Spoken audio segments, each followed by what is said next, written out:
Welcome to விரு review. இந்த வீடியோவில் ஆஃப்டர் த ஹண்ட் அப்படின்னு ஒரு இங்கிலீஷ் மூவி வந்து தமிழ் டப்பிங்கோட ப்ரைம் வீடியோஸில் ரிலீஸ் ஆகிருக்கு. இந்த திரைப்படம் எப்படி இருக்குது அப்படிங்கிறத இந்த வீடியோவில் பார்த்துடலாம். இந்த கதையில் வரக்கூடிய நம்ம கதாநாயகி பேர் வந்து ஆல்மா. ஸோ இவங்க வந்து ஒரு காலேஜில் ஒரு ப்ரொஃபஸராக இருக்கிறாங்க. பிஹெச்டி முடித்த ஒரு ப்ரொஃபஸர். ஸோ இவங்களோட வீட்டில் வச்சு வந்து பார்த்திங்கன்னா ஒரு டின்னர் அரேஞ்ச் பண்ணுறாங்க. ஸோ இந்த டின்னரில் அவங்களோட கூட வேலை பார்க்கக்கூடிய ஃப்ரெண்ட்ஸு, அதுக்கப்புறம் ஸ்டூடெண்ட்ஸுன்னு சொல்லி நிறைய பேர் வந்திருக்கிறாங்க. க்ளோஸ் ஃப்ரெண்ட்ஸாக வரவர் தான் வந்து பார்த்திங்கன்னா நம்ம ஆண்ட்ரியூ. ஸோ அவர் வந்து பார்த்திங்கன்னா இங்கே ஹேங்க் அப்படிங்கிற ஒரு கதாபாத்திரத்தில் வராரு.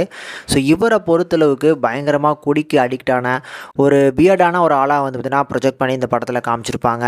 அன்னைக்கு நைட்டு வந்து அந்த பார்ட்டி முடிஞ்சதுக்கப்புறம் ஸோ நம்ம ஹேங்கு வந்து பார்த்திங்கன்னா ஸோ அங்கே இருக்கக்கூடிய மேகி அப்படிங்கிற ஒரு ஸ்டூடெண்ட்டோட வந்து பார்த்திங்கன்னா போகிறத நம்ம ஹீரோயின் பார்த்துருப்பாங்க.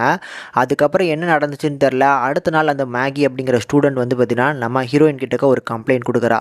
இந்த ஹேங்குன்னு சொல்லப்படக்கூடிய நம்ம ஆண்ட்ரியூ, ஸோ இவர் வந்து பார்த்திங்கன்னா ஒரு ப்ரொஃபஸர் கூட. ஸோ இவர் வந்து அவர் மேலே எல்லை மீறி வந்து பார்த்திங்கன்னா அசால்ட் பண்ணிட்டாங்க அப்படிங்கிற மாதிரி ஒரு கம்ப்ளைண்ட்டு. ஸோ இந்த கம்ப்ளைண்ட்டை வந்து பார்த்திங்கன்னா இவங்க இப்படி ஒன்று சொல்ல, ஆண்ட்ரியூ அதாவது நம்ம ஹேங்குன்னு கதாபாத்திரத்தில் வரக்கூடிய நம்ம கதாநாயகன் வந்து பார்த்திங்கன்னா இப்படி ஒன்று சொல்கிறாப்புல, அவள் பண்ண ஒரு தப்பை நான் கண்டுபிடிச்சிட்டேன், அதை வெளியில் கொண்டு வரதுக்கு முன்னால் இப்படி ஒரு பழியை என் மேலே தூக்கி போடுறா அப்படின்னு. இப்போ நம்ம ஹீரோயின் யாரை நம்புறது அப்படிங்கிற மாதிரியான ஒரு குழப்பமான ஒரு சுச்சுவேஷன். ஸோ இந்த ஒரு விஷயத்தை சுற்றி அழகான ஒரு கான்ஸ்பிரசி த்ரில்லர் இந்த படத்தை எடுத்திருப்பாங்க.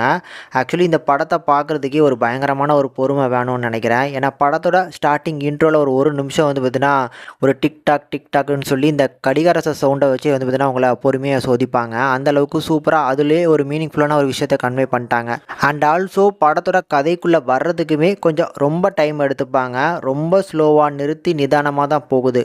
பட் இந்த படத்தை ஹோல்ட் பண்ணக்கூடிய ஒரு விஷயம் அப்படின்னா கண்டிப்பாக ஒவ்வொரு கேரக்டர்ஸோட ரைட்டிங்கும் சரி, பர்ஃபார்மன்ஸும் சரி சூப்பராக பண்ணியிருப்பாங்க. அதில் நம்ம ஆண்ட்ரியூஸ், ஸோ இவரை பொறுத்தளவுக்கு இந்த படத்தில் கொஞ்சம் வியர்டான கேரக்டராக அதுக்கேற்ற மாதிரி சூப்பராக பர்ஃபார்ம் பண்ணியிருப்பாங்க. ஆனால் தமிழ் டப்பிங் மட்டும் கொஞ்சம் ஏஜ்டு ஆளாக வந்து பார்த்திங்கன்னா இந்த படத்தில் காமிச்சிருக்கிறதுனால கொஞ்சம் போல்டாக ஒரு வாய்ஸ் கொடுத்துருக்குறாங்க. அது அவருக்கு செட் ஆகாத மாதிரி நான் ஃபீல் பண்ணேன். ஆனால் நல்லா இருக்குது வாய்ஸு. தென் இந்த படத்தோட ஹீரோயினாக நடிச்சிருக்கக்கூடிய ஆம்லா அப்படிங்கிற அந்த கதாபாத்திரத்தில் வரக்கூடியவங்க சூப்பராக பண்ணியிருந்தாங்க. அதுக்கப்புறம் மேகி, இந்த 2 கதாபாத்திரங்கள் தான் வந்து பார்த்திங்கன்னா இதுக்கப்புறம் மெயின் இம்பார்ட்டனே. ஸோ இவங்களை சுற்றி நடக்கக்கூடிய இந்த 3 கதாபாத்திரங்களை சுற்றி நடக்கக்கூடிய ஒவ்வொரு விஷயங்களும் ரொம்ப அழகாக காமிச்சு ஒரு சில ட்விஸ்ட் அண்ட் டர்ன்ஸ்லாம் நம்மளால் ஈஸியாகவே ப்ரெடிக்ட் பண்ணுற மாதிரி இருந்தாலும் ரொம்ப நல்லா இருக்குன்னு சொல்ல முடியாது, ரொம்ப நல்லா இல்லைன்னு சொல்ல முடியாது. ஒரு மாதிரி ஆவரேஜான ஒரு படமாக இருக்கும்.